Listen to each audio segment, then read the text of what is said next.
ceux qui avaient la vie. Mais parce qu'il n'est pas protégé. Parce que Dieu a dit, il fait pleuvoir sur les bons comme les mauvais. Sauf que quand il fait pleuvoir sur les bons comme les mauvais, c'est même pour ceux qui ne croient pas. Ça leur permet d'être des créatifs, de créer des téléphones pour nous, pour qu'on utilise. Toutes les églises, elles peuvent se vanter de dire, on a une chaîne avec 10 000 vues, mais c'est parce que c'est un inconverti qui a créé YouTube. Il faut qu'on arrête au bout d'un moment. Oui, on est content, on bénéficie, on met les chaînes, on met les vidéos, on met ceci. Mais c'est quelqu'un qui ne croyait pas qui a fait. Pourquoi? Parce que Dieu fait pleuvoir sur les bons comme les méchants. Mais c'est Dieu qui a inspiré cette personne. Tu vois? Et après, nous, qu'est-ce que nous devons faire? C'est utiliser ces médias pour aller toucher les cœurs.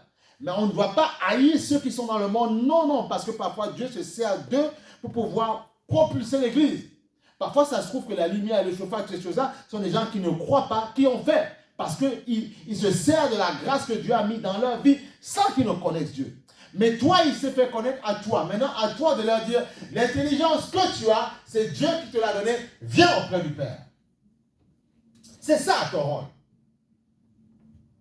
Voilà pourquoi il faut aimer, manifester l'amour, peu importe la vie. Écoutez, moi je dis aux personnes, les gens viennent à l'église comme ils sont. Et la parole va les transformer.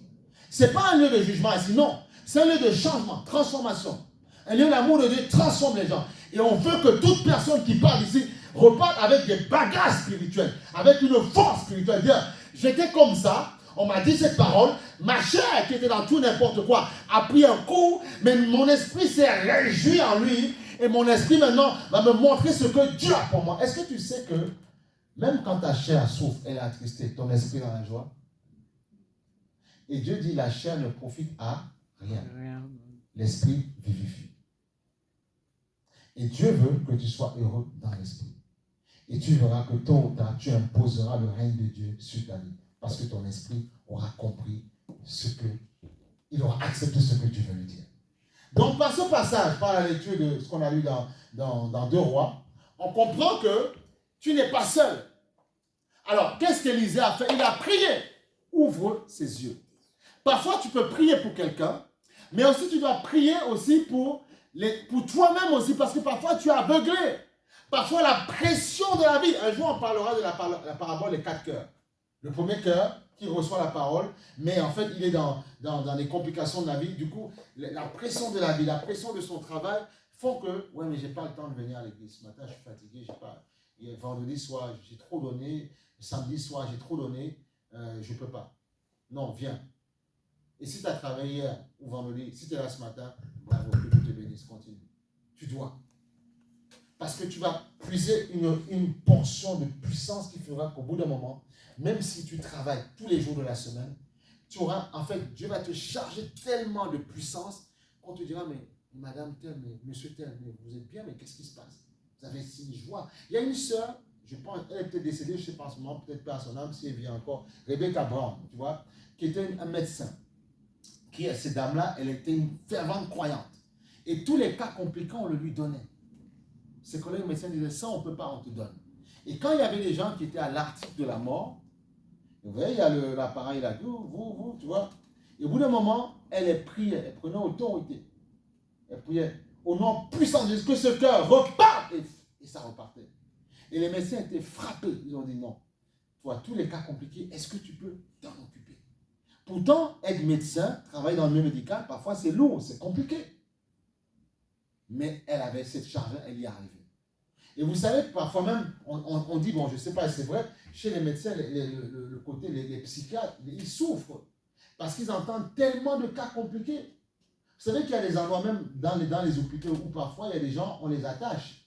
Parce que tellement ils manifestent des violences. Et on sait qu'ils sont possédés, c'est tout, il y a des démons.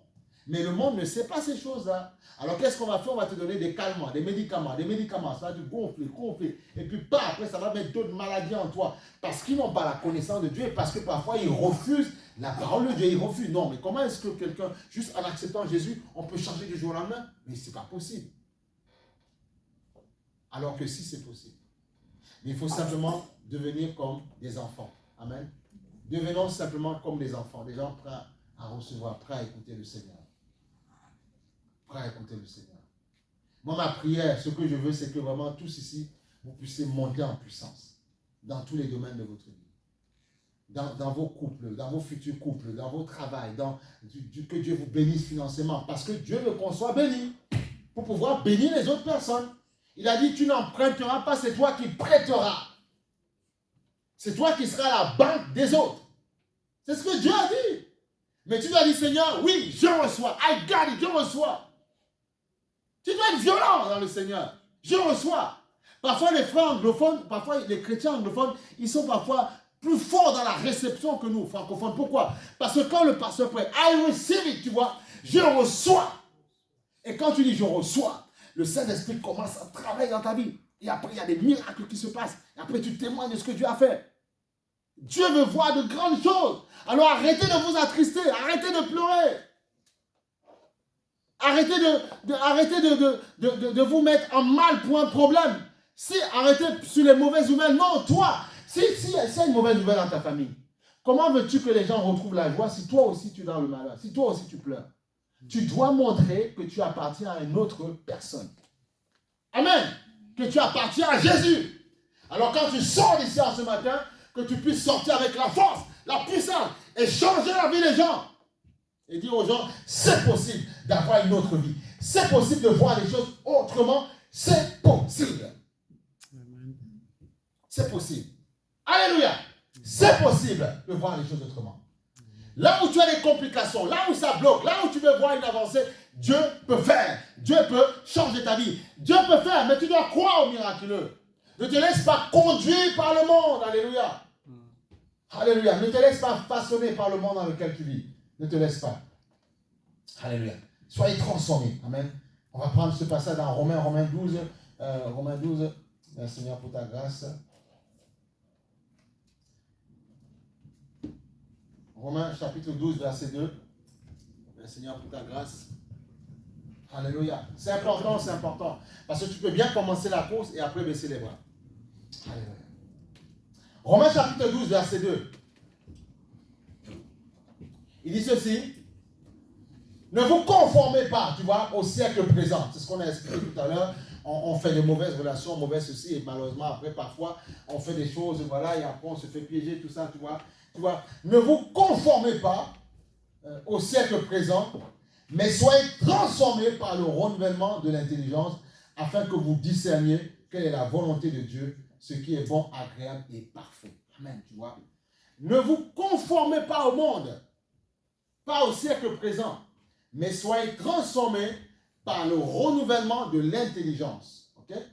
Afin de discerner quelle est la volonté de Dieu dans mes relations, dans les gens que je connais, dans les gens que je côtoie. Est-ce qu'en faisant ci, est-ce que je ne franchis pas la ligne rouge ou pas? Tu vois, tu as le droit d'avoir des amis de tous bords.